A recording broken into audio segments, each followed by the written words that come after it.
The line went dead. My brother Julian had just laughed. "A promissory note? You're dreaming, Eli," he'd sneered, the sound tinny and cold from 1,000 miles away. He was wrong. I stood in my office at Vance in Sterling, 42 floors above the Chicago skyline I'd helped shape. 5 years ago, Julian begged for our parents' entire inheritance, $2.8 million, to save his flailing business. He promised to repay my half. That promise, his signature scrawled in black ink at the bottom of a legal document, was currently locked in my desk drawer. The deadline was yesterday. His denial wasn't just a betrayal. It was a declaration of war.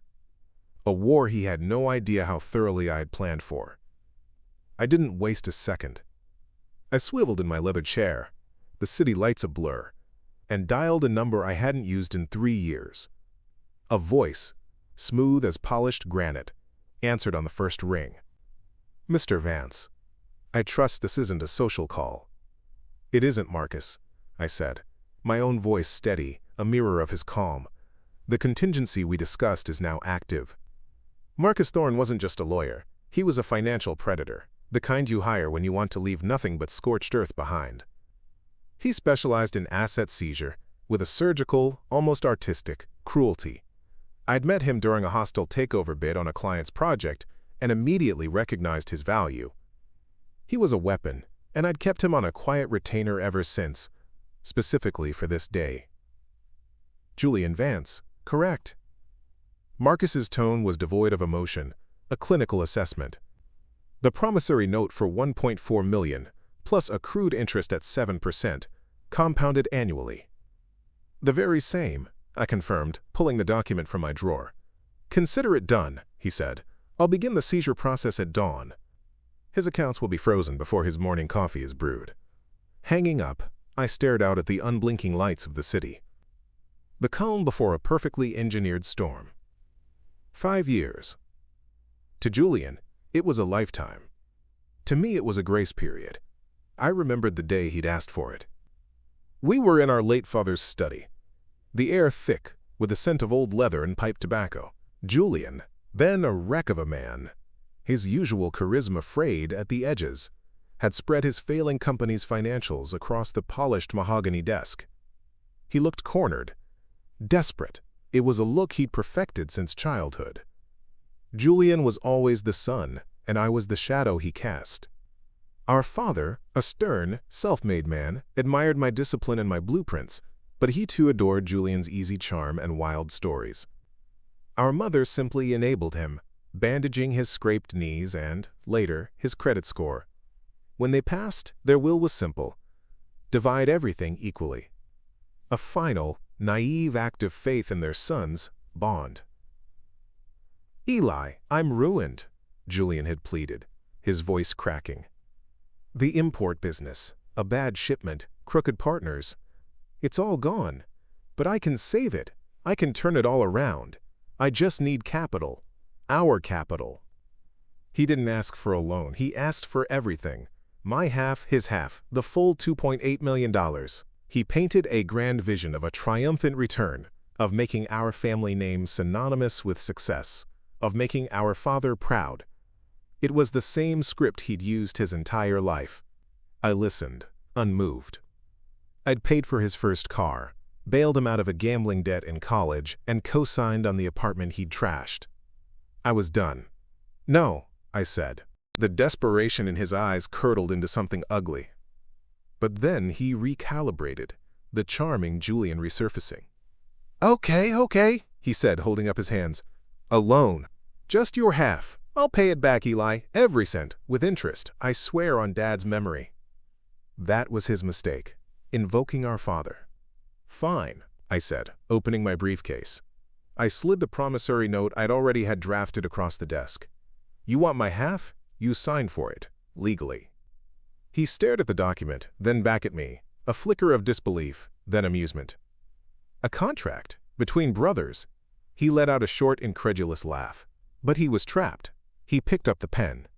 5 years, Julian," I told him, my voice flat. 7%, compounded annually. The full amount is due on that date. No extensions. He scrawled his name with a flourish, a theatrical gesture of trust he didn't feel. "Consider it done, big brother," he'd said, sliding the paper back to me. "A formality." He thought it was a piece of paper. He thought it was a brother's empty threat. He never understood. I'm an architect. I don't make threats. I build foundations. And I was about to show him exactly what happens when you try to demolish mine. The sun was barely a rumor over Lake Michigan when my phone buzzed. It was a single, encrypted text from Marcus, Phase 1 complete. All known liquid assets frozen. Lawsuit filed. He is caged. I took a sip of my coffee, the taste bitter and satisfying. The storm had made landfall. It took Julian 3 hours to realize his world had evaporated. My phone rang not with his usual breezy ringtone, but with the frantic, stabbing buzz of a blocked number. I let it go to voicemail. He called again. And again. On the 5th try, I answered and put him on speaker. "Eli, what the hell did you do?" His voice was a raw shriek of panic and rage. "My bank cards are declined. My accounts are frozen. I can't even pay my employees. This is insane." "It's not insane, Julian," I said, my voice as calm as the glass on my desk. "It's called a legal collection process, the one you signed up for 5 years ago." "That was a formality, a piece of paper. We're brothers," he screamed. "You're destroying me over a piece of paper." "You laughed yesterday," I reminded him. "You said I was dreaming. You denied it ever existed." This is what happens when I wake up. "I'll fight this. I'll get a lawyer. I'll tell everyone what you've done." "Do," I said, and the single word hung in the air between us, heavy and cold. "Your lawyer will receive a copy of the promissory note, along with the certified mail receipts for the default notices I sent you over the last month, the ones you ignored." A choked sound came from his end of the line, a mix of fury and dawning horror. I hung up. The sun was fully up now, glinting off the steel skeletons of new towers rising in the distance, structures built on solid foundations. An hour later, Marcus sent a second update. Phase 2 initiated. Preliminary liens filed against his primary residence in Miami, the vacation property in Aspen, and 3 vehicles. His wife is displeased. Displeased. A masterful understatement. I imagine Sylvia, his perpetually tanned wife, discovering her platinum Amex was now just a useless piece of plastic. The life they had built, the parties, the charity galas, the effortless luxury, it was all funded by a lie I had been documenting for 60 months. Marcus's work was just the demolition crew. The real architecture of my revenge had been laid years ago. The day Julian signed that note, I hired a discreet private investigator, a quiet man named Kessler who specialized in financial forensics. For 5 years, he had been my shadow, tracking Julian's every move. His initial report had been damning. Julian's business wasn't failing when he came to me. It was struggling, yes, but it wasn't on the brink of collapse. He had exaggerated the crisis, manufacturing a level of desperation to pry the entire inheritance from our parents' estate. The $2.8 million hadn't gone to save the company. A fraction did, a token investment. The rest? It fueled a lifestyle our father would have despised. The Miami mansion, the European sports cars, the yacht club membership. My half of our legacy had been liquidated to pay for his vanity. The promissory note wasn't just a safety net. It was a tripwire. Julian hadn't just defaulted on a loan. He had committed fraud from the very first moment, using our father's memory as leverage. He thought he was playing a short-term game of crisis and rescue. He never realized I was building a 5-year case against him, brick by painful brick. And the foundation was about to give way. The afternoon bled into evening, painting my office in long amber stripes. I didn't pace. I didn't check my phone every few seconds. I worked. I reviewed blueprints for a new residential tower, my pen making precise, confident corrections. The chaos I had unleashed upon Julian was an ocean away, a storm I could track on a screen but not feel. This was the difference between us. He lived in the tempest. I designed the breakwater. My private line rang at precisely 5:02 p.m. I knew it would be him. The initial shock would have subsided, replaced by the frantic calculations of a cornered animal. I answered without a word. "Eli." His voice was different. The raw panic was gone. replaced by a strained, hollow calm. A lawyer had clearly coached him. "My attorney has reviewed the note. He says it's valid." "Of course it is," I replied, my eyes still on the schematics before me. "It was designed to be." "Look," he said, the false composure already cracking. "You'll get your money. We can work something out, a payment structure. But you have to call this off. Now. They're talking about seizing the house, Eli. My time's home. Where my kids sleep." I put my pen down, slowly. The mention of his children was a calculated, pathetic move. "Tell me, Julian, which house are you referring to? The one in Miami? The 6-bedroom estate on Star Island?" I let the question hang in the air. A beat of dead silence. Then, a choked sound. "How do you know about that?" "I know you closed on it 3 months after our parents' funeral," I said, my voice dropping to a near whisper. "I know the down payment was exactly $2.8 million, our inheritance. You told me your business was collapsing.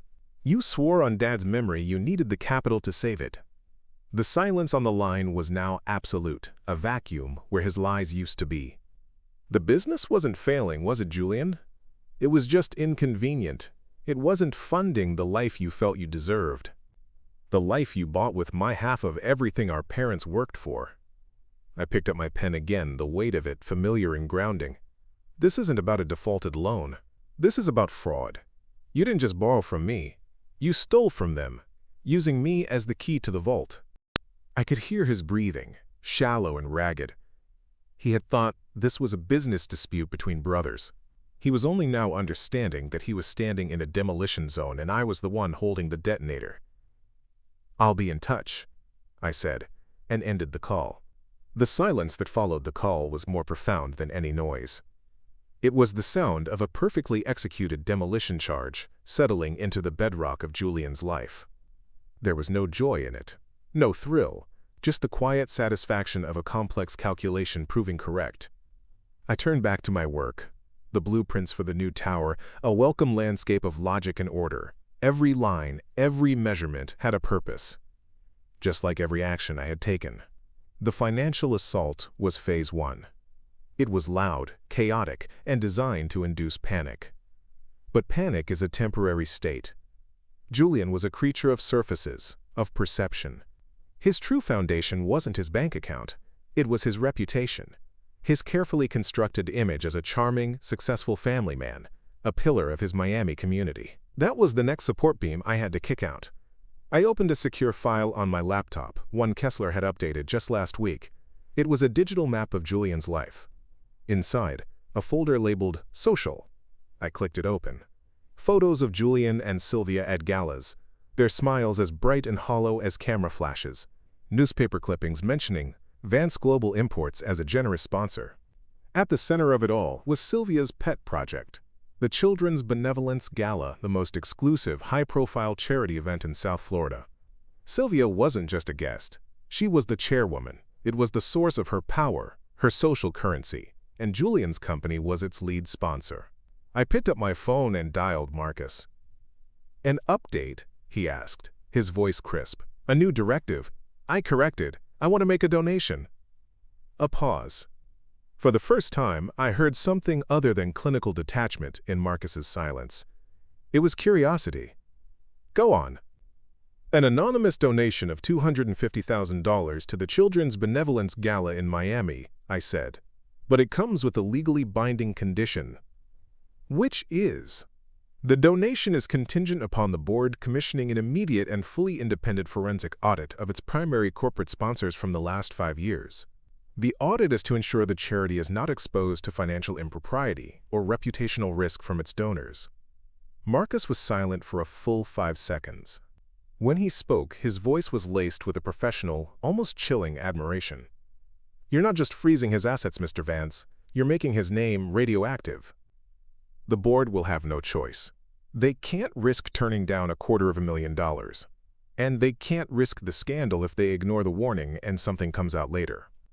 "I'm aware," I said. "Let them know the offer is valid for 24 hours.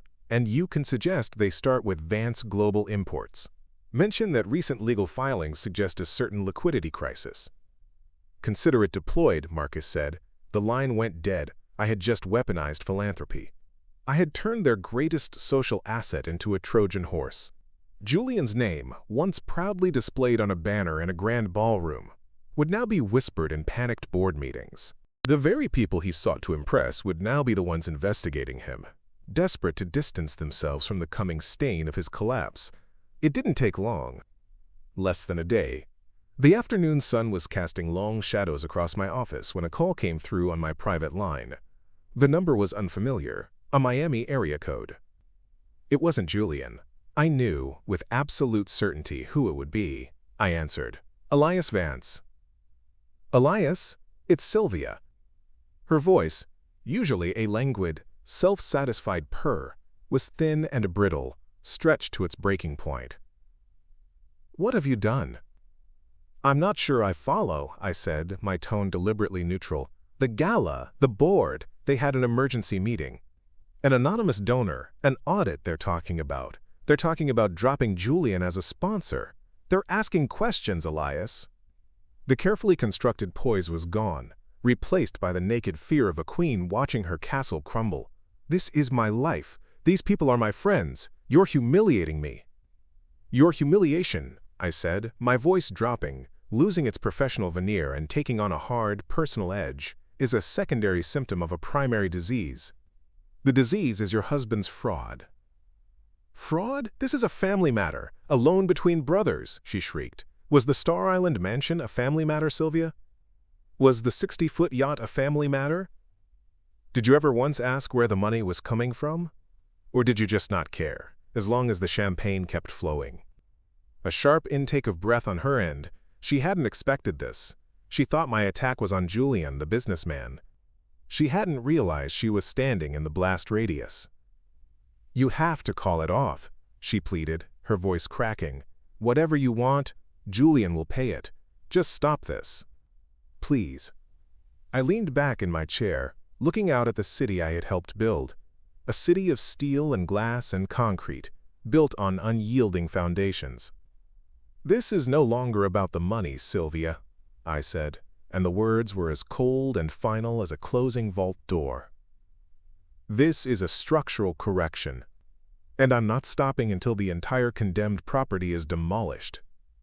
I hung up before she could respond, severing the connection. I had isolated him from his money, and now I had isolated him from his wife. He wasn't just losing his fortune, he was losing his world. And I was the architect of its ruin. The email from Marcus arrived 2 days later. It was brutally efficient, like everything he did. The subject line read, Time, Social Demolition Complete. The body contained a link to a press release from the Children's Benevolence Gala. With deep regret, the board announced it was severing ties with its primary sponsor, Vance Global Imports, citing the need to protect the charity's integrity amidst, quote, unforeseen financial and legal entanglements. They gratefully acknowledged a new, anonymous donation that would ensure the gala's continued success. Sylvia's name was conspicuously absent from the statement. I deleted the email. The firestorm in Miami was no longer my concern. It was merely a symptom. The true correction was yet to be made. Later that afternoon, my assistant's voice crackled through the intercom, hesitant. Mr. Vance? Your brother is in the lobby. He doesn't have an appointment, but he's insistent. Send him up, I said, my voice even. I stood and walked to the floor-to-ceiling window, my back to the door. The city stretched out below, a monument to order and design. The door opened and closed. I heard his ragged breathing before he spoke. Eli. His voice was a ruin. The charm, the arrogance, the anger, all of it had been stripped away, leaving only a raw, hollowed-out sound. I turned to face him. He looked like a stranger wearing my brother's suit. It hung on his frame, his face was gaunt, his eyes bloodshot and haunted. He had aged a decade in a week. It's over, he whispered, his hands trembling slightly. You've won. You have it all. The money, the houses, everything. Sylvia left. She took the children to her parents' place in Connecticut. She said she couldn't face anyone. He took a shaky step forward. So please, Just tell me what you want. What more can you possibly take? I didn't answer immediately.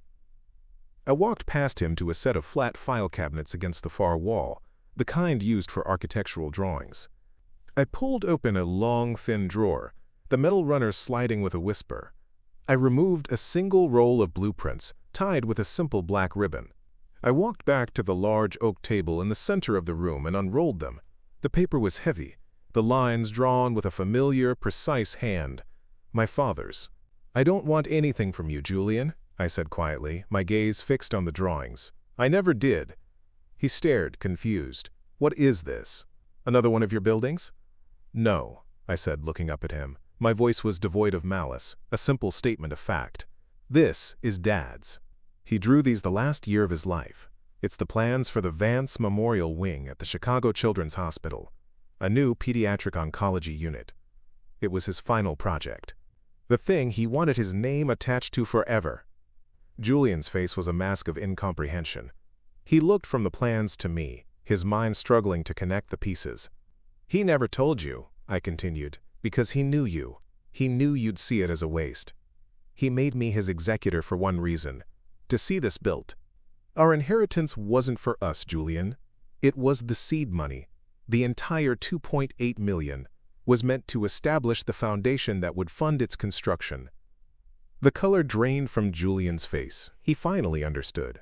"When you came to me in Dad's study begging for the money, you weren't just asking for my half. You were asking me to choose between you and our father's last wish, between your fabricated crisis and the lives of sick children." A choked, guttural sound escaped his throat. He staggered back, clutching the edge of the table for support. "I gave you the promissory note for one reason," I said, my voice as cold and hard as the steel in the buildings outside. "It was a test. A 5-year test to see if you could become the man Dad always hoped you were. I gave you the chance to pay it back, to walk in here on the deadline, and for us to build this together. A real legacy." I rolled up the blueprints, the sound of the paper crisp and final in the silent room. "You didn't just default on a loan, Julian. You failed the test. You chose the mansion and the yacht over your own father's memory." I turned my back on him and walked back to the window. "Marcus isn't just seizing your assets for me. He's liquidating them. Every last dollar is being transferred into a charitable trust. The Vance Memorial Wing will be built. Our father's name will be on it. Yours will not." I heard a single broken sob behind me. Then, the sound of the door opening and the heavier sound of it closing, leaving me alone with the silent, waiting city. The foundation was clear. The demolition was complete. It was time to build. The silence Julian left behind was heavier than any argument. It was the absolute vacuum that follows a building's collapse. I didn't feel triumph. I felt the profound, weary calm of a surgeon after a long and necessary amputation. For 5 years, my brother had been a cancer on our family's legacy, and I had finally excised him. There was no joy in it, only the grim satisfaction of a problem solved. The foundation was now clean, ready for what came next. I picked up the blueprints again. Their crisp edges, a stark contrast to the ruin Julian had become. My father's handwriting in the margins was as clear as the day he'd written it. This wasn't a victory over my brother. It was a promise kept to my father. The debt was settled, not to me, but to his memory. My revenge was never about destruction. It was about restoration. I walked back to my desk and dialed a number I had sourced months ago. It was the direct line for the chief administrator of Chicago Children's Hospital, a Dr. Eris Thorne. No relation to Marcus, a coincidence that felt like a strange sort of poetry. "Dr. Thorne," a woman's voice answered, professional and warm. "Doctor, my name is Elias Vance," I said, my voice steady. "My late father, Charles Vance, was an architect. Years ago, he drafted a proposal for a new pediatric oncology wing for your hospital, the Vance Memorial Wing." There was a thoughtful pause. "Yes, I remember the proposal. It was a beautiful design, Mr. Vance, but tragically, the funding was never secured." "The funding has been secured," I stated, looking out at the city lights beginning to flicker on. "A new charitable trust has just been established. Its sole purpose is to finance the construction of that wing in its entirety. The first transfer of $2.8 million will be in your account by morning. More will follow as assets are liquidated. A sharp, audible intake of breath on her end. Mr. Vance, aye, that's miraculous. It's not a miracle, Doctor, I said, unrolling the blueprints across my desk one last time. The lines were no longer evidence in a trial. They were a path forward. It's just architecture. Let me ask you, would you have had the nerve to ask your own brother to sign a promissory note in that situation, or would you have just trusted him?